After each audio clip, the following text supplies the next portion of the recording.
બધું કોણે કામ કર્યું? કામ તો પરમાત્મા જ કરે ને. નસીબે તાના 52 કામ કર્યા. કેટલા કર્યા? 52. જ્યારે જ્યારે ભીડ પડી ત્યાં આવ્યા. એમ અહીંયા જે કોઈ સંતો થઈ ગયા એને જ્યારે ભીડ પડી ને એ પરમાત્મા ખુદ આવે છે અને 100% આવે. અને પરમાત્માને ગોતવા માટે બહુ જવાની જરૂર નથી. એવા બની જાઓ તો પરમાત્મા તમને ગોતતો આવશે, તમારે ઘરે આવશે 100%. આમ તો ઘર જ છે, તમારું આંગણું છે ને, આ આંગણું કયો, ઘર કયો, હૃદય કયો ને, એમાં બેઠો જ છે. એને ગોતવાની જરૂર છે. ગોતી લ્યો તો તમારો બેડો પાર થઈ જાય. ગગન મંડળના ગોખમાં નરસુતો નિરાધાર 3 પુરુષની સેવા કરે રામ કબીર અનુકર. આવી જગ્યાએ જ્યાં ગુરુમાં તમને મૂકી દે, એનું ધ્યાન આપે, ધ્યાનથી જ્ઞાન થાય તો જ મુક્તિ આપણી થાય. અમારા સદગુરુનું સમરણ કરતા ધરતારીનું ધ્યાનમાંથી જ્ઞાન જાય, અંધારા માટે અજ્ઞાન, શ્વાસ ઉશ્વાસે સમરતા જપતા અજપા જાપ જપતા ટાપ કર્યા ગુરુજીને પ્રતાપ. અમારે કુંભારામ દેહાઈ ગયું છે અમારા દાદા ગુરુ કે અજંપા જાપ કોને કહેવાય? તમારો શ્વાસ હાલી રહ્યો નિયંત્રણ, એના ઉપર નજર કરીને એના ઉપર શબ્દ ગોઠવીને એનું સમર્થ થાય ગુરુ આપે છે. બીજું કોઈ મહામંત્ર એનાથી મોટો જગતમાં કોઈ મંત્ર નથી. આનાથી તમારી મુક્તિ થઈ જાય. ઘરે બેઠા કાંઈ કરવાનું નહીં. બોલો, કાંઈ કરવાનું નહીં. સહેજ સહજ સમાધિ લાગી જાય. તમે રાતે હોઈ જાઓ ને તો તમારી નીંદર છે સમાધિ બની જાય. બોલો, એવું તમારું મન પવિત્ર બની જાય, દિલ પવિત્ર બની જાય, અંતકરણ તમારું શુદ્ધ બની જાય. અંતકરણ કોને કહેવાય? હૃદયની અંદર અંતકરણ મન બુદ્ધિ ચિત્ત ને અહંકાર ચારે એક બની જાય ત્યારે સુરતા બને. અને સુરતા સુગઢ સમેટે તો ઘટમાં સાહેબ ભેટે, તો ઘટમાં પરમાત્મા ભેટે. એવું કરવા માટે આપણને એક મનુષ્ય અવતાર મળ્યો છે. એના માટે સાચા ગુરુ મળી જાય. એના માટે આપણે ધ્યાન કરીએ તો ધ્યાનથી આપણને જ્ઞાન થઈ જાય. ધ્યાન સિવાય નહીં થાય. વાતેથી બધું થાય એવું નથી. આપણે ગમે એના પુસ્તકો વાંચશો ને. મારી ઉંમરની અંદર મેં ઘણા વર્ષો મેં ગીતાજીનું અધ્યયન કરતો. પહેલાં મને ખબર છે, રોજ નાહી ધોઈ, મારે ખેતીનો વ્યવસાય હતો. ખેતીમાં વાડી ઉપર જવું હોય તો સવારે નાહી ધોઈને ગીતાનો પાઠ કરીને પછી હું નીકળું. ઘણા વર્ષો મેં ગીતા વાંચી. પછી શરૂમાં હું ઘણા વર્ષ સ્વાધ્યાયમાં પણ જોડાલો. ભક્તિ ફેરીમાં બધે હું નીકળેલો છું ઘણા વર્ષો સુધી. સ્વામિનારાયણ સંતો આવે તો પણ મારા ગામમાં આવે તો એક મકાન આપીને એમાં સીધું આપું અને એને જમાડું, એનો સત્સંગ સાંભળું, એને 4 વાગે ઉઠીને સ્નાન કરવા અમારા તળાવ હોય તેથી તો ના મોટું કે હતું ત્યાં લઈ જાઉં. આવું બધું મેં કરી લીધું છે. મારી જિંદગીમાં બધું કરી લીધું છે. મને ક્યાંય પરમાત્માની શાંતિ તો ન પડી, પણ મનની શાંતિ ન પડી. અને જ્યારે અમારા જ ગામના કુંભારામ બાપુ રબારી ખટાણા, એમના શિષ્ય અમારા ગુરુ મહારાજ શંભુરામ માલી હતા. મારા ગામમાં 100 ઘર માલિયાન હતા. મારા બાપુ જીતુભાસ્કર એ પણ કુંભારામના શિષ્ય. એ 2 ગુરુભાઈઓ હતા. અને એ સમયે મને મળી ગયા અને મારો બેડો પાર કરી દીધો. મને પલમાં દર્શન કરાવી દીધા. અને તે પછી મારી બધી જ દોડ બંધ થઈ ગઈ. એ સમયમાં મારા ઘરે થોડું ઘણું રાજકારીમાં નાનો હતો, મોટું રાજકારણ હતું. પણ ગામમાં પંચાયતમાં 25 વર્ષ બિનર મારી સીટ હતી. ઉપસરપંચની સેવા આપતો. પછી સેવા સહકારી મંડળીનો પ્રમુખ હતો, ધિરાણ કરતો બધાને. આ બધી મારો વ્યવસાય હતો. ખેતી પણ અમારા દાદાની પરદાદાની મેં મારી ચોથી પેઢી દાદાને જોયેલા. એમના પાસે 400 એકર જમીન હતી. મારી ખેતીવાડી પણ મોટી હતી. બધું જોયેલું. પણ આ બધું જે આમાં આવ્યા પછી 30 વર્ષ થયા, જેમ આ ભક્તિમાં નીકળું છું એમ બધું છોડીને એમ કીધું કહેવાય. સાધુના કપડાં નથી, બાકી બધું છોડીને આમાં ફરું છું. અને આ દિવસ સુધી એનો ભાવ 70 વર્ષ મારા ત્યારે પૂરો થાય છે. હમણાં 2 વર્ષથી કમરની પણ બહુ તકલીફ છે. એટલે ડૉક્ટરે મને કલાકની જ બેસવાની રજા આપી છે. કલાક જ સત્સંગ કરું તે પણ ખુરશીમાંથી નીચે બેસી શકતો નથી. છતાં પણ તમારા ઉપર બધા જીવ માત્ર ઉપર સંતોને દયા હોય. સંત પરમાર્થી હોય. સંત બડે પરમાર્થી શીતલ ઉનકા અંગ, તપત બુઝાવે ઓર કી દે અપના રંગ. સંત સપૂત ને તુમડા ત્રણેનો એક સ્વભાવ, તારે પણ મોડે નહીં, તારે ઉપર ભાવ. સરોવર તરોવર સંતજન ચોથા વર્ષે મેઘ, ચારોએ ધર્યા પરમાર્થ કાળથી. પરમાર્થી હોય. વરસાદ બધે વર્ષે એને અંતર અહીંયા ન કે આ ખારું છે એની વર્ષો. ઝાડ તરોવરે ઝાડ નીચે બધા પાપી પુણસારી બધા બે ઝાડ કોઈને ના પાડે. તળાવ પણ સમુદ્ર હોય કે તળાવ હોય કે પાણી હોય એ પણ કોઈને ના નહીં પડે. સરોવર કે તું પાપી છો એ પાણી ન પીજે. એમ સંત પણ પરમાર્થી હોય. કોઈ જાતિ ભાતિ પૂછે, કઈ જ્ઞાતિ છો નહીં પૂછે, તો માણસ થઈને આવો. એવા સંતો એવા હોય છે, પરોપકારી હોય છે. તો અમે એવું જીવન જીવીને આ બધું કાર્ય કરીએ છીએ. અને આજે તમારા બધાના ખૂબ ખૂબ દર્શન થયા. બધાને અમે ભાગશાળી. અને તમારા બધામાં અહીં મારું હું બોલવું નહીં, તમારામાં બેઠો છે. આત્મા બધાનો એક જ હોય છે, જુદા નથી. પણ આ તમારે ઓળખે ઘટની બલિયારી. જે ઘટને પ્રગટ કરે ને, પ્રગટની બહુ કિંમત. પ્રગટ કરવો જોઈએ. આત્મા ખરો, બોલે ખરો, પણ એને પ્રગટ ન કરો ત્યાં સુધી જીવ દશા છે. અને જીવ દશા છે ત્યાં સુધી લક્ષ 84 છે. જીવને તકલીફો આવે, જીવને ભોગવવું પડે.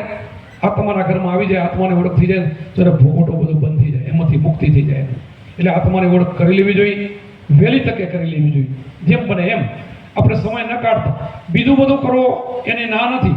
ધંધો તમારો જે વ્યવસાય હોય, અમે કોઈનો ધંધો છોડાયો નથી. ખોટે માર્ગે જતો હોય છોડાવી. અમારે ઘણા રબારીઓ અમારા શિષ્ય બનતા તો માલ છે, ઝીણો માલ હોય તો કતલખાનામાં ના આપી શકે, એ અમે એની પ્રતિજ્ઞા આપતા. કતલખાનામાં માલ ના આપી શકે તો એમાંથી કોઈ ભાઈનો જીવ રહે ને કોઈનો ન રહે, એટલે અમે નક્કી કર્યું કે માલધારીને નહીં આપવાનો ઝીણો માલ, એટલે માલધારીને અમે ના આપતા. બકરા ઘેટા ઝીણો માલ રાખતો હોય ઉપદેશ ના આપતો. બીજાની મને ખબર નથી, હું આપતો જ નહીં કે બધું માલ કાઢી નાખો તો આવજો મને, તમારો જીવ ના રહે પછી અમને દોષ લાગે, તમને દોષ લાગે. અમને તો કદાચ ન લાગે, સંતોને પોતાને કાંઈ નથી, પરમાર્થી છે એને તો શું દોષ લાગે? બીજાનું ભલું કરવું એને કોઈ દોષ ના લાગે. આમ તો અમે ઉપદેશ દઈએ ને ત્યારે અમે કોઈ બી માણસ આવે ને અમે કંઈક તમે જેટલા પાપ કર્યા હોય ને આજ દી સુધી હવે ન કરજો, અત્યાર સુધીનું પોટલું અમને આપી દો, અમે સ્વીકારી લઈ. બોલો કોઈ એવા ગુરુ મળશે? આજ દી સુધીનું તમારું જેટલું પોટલું હોય અમને આપી દો, હવે નવું ના કરજો. પછી તમે નવું કરો તો કેટલા ગુનેગાર બનો. આજ દી સુધીનું મેં સ્વીકારી લઈ. શું કામ? તમારે જ તમારું પાપ કાપવાનું હોય, મને ખબર છે. તમારું કર્મ તમે જ કાપી નાખો. શું કામ? બધાની વસ્તુ એવી છે, શ્વાસોશ્વાસની સાધના એવી છે, બ્રહ્માગ્નિનો ભડકો એવો કે બધું જ તમારું જેટલા કર્મ કર્યા હોય ને જન્મને સ્વાહ કરી નાખો. તમારો 1000 વર્ષનો ઢગલો પડ્યો હોય, લાકડા લોઢન કઈ કચરું પડ્યો હોય, એમાં એક દિવસડી મૂકો તો બધું સ્વાહ થાય કે ન થાય? પણ કદાચ 200 મણ કપાસ હોય, એમાં 400 મણ અગ્નિ લખીને મૂકો તો લખેલા કાગળિયાથી થાય બરે? તો લખેલો કોઈ બી મંત્ર હોય, લખેલાથી કામ ન થાય. આ ગુરુ ભેદ છે ને, અગમ ભેદ છે, લખેલો નથી. ગુરુનો ઉપદેશ લખેલો નથી. એમ એ અનુભવનો મંત્ર છે. અનુભવનો મંત્ર આપે છે કે આનાથી તમારા કર્મ ભરશે, ઓનાથી નહીં ભરે. આ અનુભવ સંતોનું જ્ઞાન છે. અનુભવ કરીને બોલે છે, અનુભવ કરીને વાણી બનાવે છે. અનુભવ હનુમાનનો આશરો નહીં, હનુમાનના આશ્રમ નહીં, અનુભવની વાત સંતોએ કરી. હનુમાનના આશરો ઉપર નહીં રહેવાનું, અનુભવ કરી લો. અનુભવ કરીને બોલે ને એ ભલે ને અભણ હોય.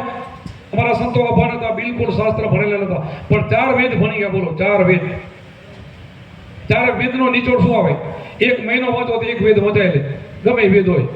અથર્વવેદ હોય તો ભલે, સામવેદ હોય તો ભલે, ગમે 4 વેદમાંથી ગમે વેદ તમે લ્યો, મહિનો વાંચો તે પછી છેલ્લે એનો નિચોડ શું આવે? આમ બ્રહ્મસ્મિ, તું પોતે બ્રહ્મ છો. તત્વ પછી તારી અંદર તત્વો છે ને, 6ઠું તત્વ, આ 5 તત્વો ઉપર એ તું પોતે શું એને ઓળખાવે. તારી અંદર રામ બેઠો છે, તારી અંદર કૃષ્ણ બેઠો છે, તારી અંદર જ બધો ખજાનો ભર્યો છે, તારી અંદર હીરામાણેક છે, તારી અંદર કેટલો ખજાનો તું જો, એવું એ બતાવે. અને એ અભણ સંત હોય ને એ આટલું બધું વેદો ભણી લેવા બની જાય. અને બધા એના હજારો સંતોના પરચા બની ગયા. તમે ઇતિહાસ તો તમે જોયા હશે. મોરાર સાહેબ, અમે વાઘેલા હાકના દરવાળો છે, અમારા મોરાર સાહેબ અમારામાં થઈ ગયા. મોરાર સાહેબે આપણને બધાને ખબર છે કે 12 મહિના સુધી પોતાનું મૃત્યુ ઠેલી દીધું હતું. કેટલી શક્તિ એનામાં આવી! કયા ભજનથી? આ ભજનથી. અહીંયા તમારા અહીંયા દ્વારકાની અંદર, બેટ દ્વારકાની અંદર ત્રિકમ સાહેબ આવેલા હતા અને હોડકાવારે નતા લીધા તો ચદરા ઉપર બેહીને નીકળી ગયા હતા. બોલો કેટલી શક્તિ આવી!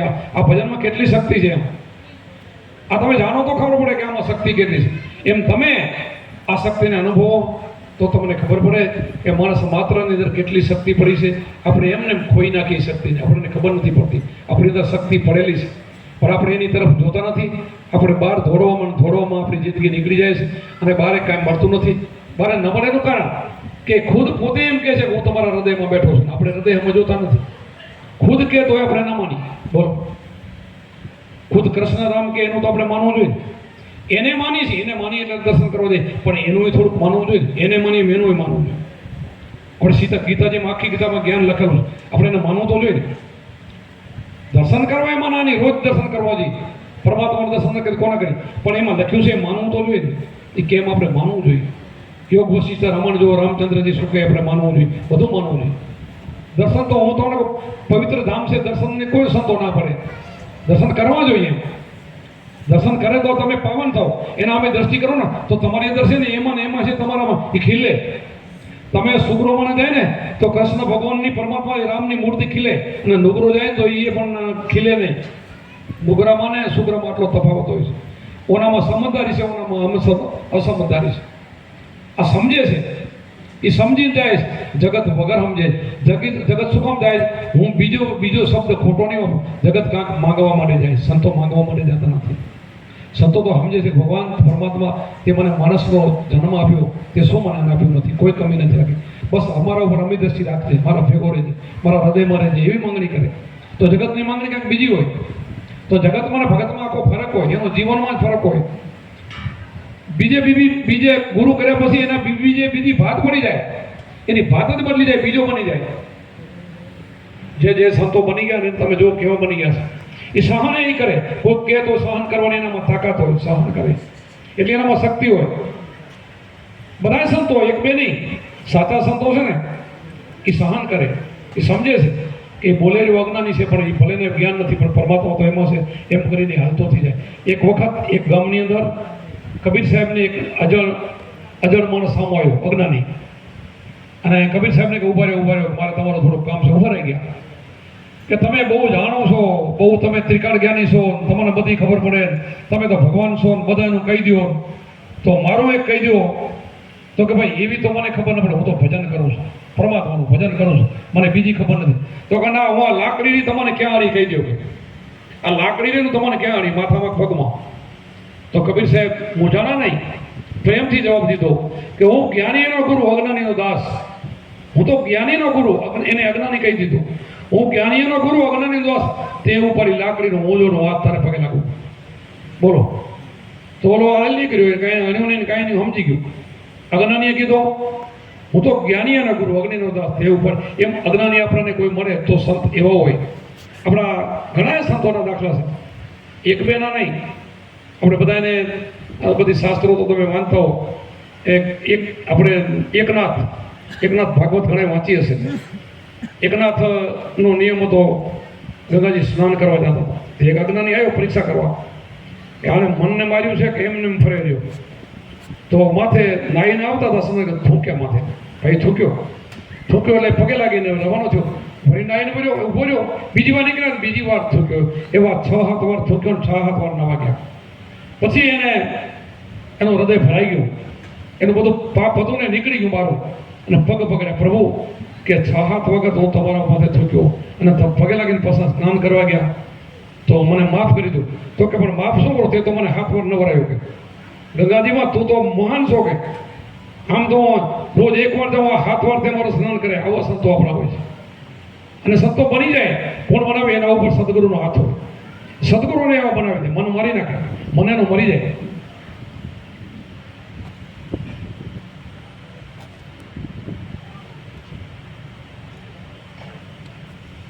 એટલા માટે હું ઘણો સત્સંગ અત્યારે ન લઉં, કારણ અત્યારે હું સત્સંગ કરી ત્યાં સુધી બહેનો ભાઈઓ તમે અહીંથી કોઈ ઉઠશો નહીં, એ મને ખબર છે. હવે તમે અત્યારે સામિયામાં આવ્યા હતા, સત્સંગની તો કોઈને ખબર બહેનોને ન પણ હોય. કોઈને વાડી ઘોડી, કોઈને પશુ હોય, દોવાનો દૂજાણો હોય, કોને કામકાજ હોય. તો અત્યારે બીજો કાર્યક્રમ હોય તમારે લેવો હોય છૂટ, હું પાછો રાતે તમને સત્સંગ આ જ રીતે આપીશ. અને જે સમય હોય એ સમય પછી આપણે સાંજે મળજો. જે સમયને મને ખબર નથી, જે સમય આપ્યો હોય એ સમયે અત્યારે કોઈને તમારે કાંઈ જે હલાવવું હોય ભજન સત્સંગ હલાવજો. બોલો સત્ય ગુરુદેવ કી જય, દ્વારકાધીશ કી જય, આજ કે આનંદ કી જય.